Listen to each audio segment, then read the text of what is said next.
लंबा लंबा बांस काटो बोझा भर पैनारी भैया बोझा भर पैनारी। अरे भैया कहाँ से रे?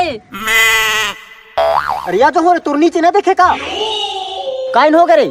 अरे भैया वो आऊंगा कूला धोइला जाऊं कहाँ रे? तू आऊंगा तू दो जन टूरी रील बनाते हैं।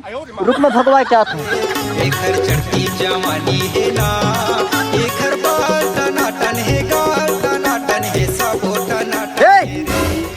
ए मोर पापा की जमीन आया तुम कौन से पूछ के आई है बीचा रील सील्स बना रही है? हाँ हमला पता नहीं रहे कि तुम्हार जमीन का कि नहीं आतन। देखा फ्री फोकट मोर जमीन में कोई काम न हो करे। काइन चाहिए था चुम्मा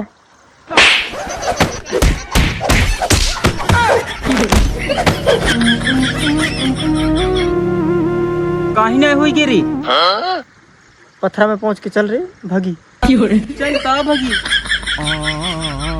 माया बढ़ा के मुला छोड़ दे देखा मजेदार मा डोंगा नोनी गोर दे देखा मजेदार मा डोंगा नोनी गोर दे देखा।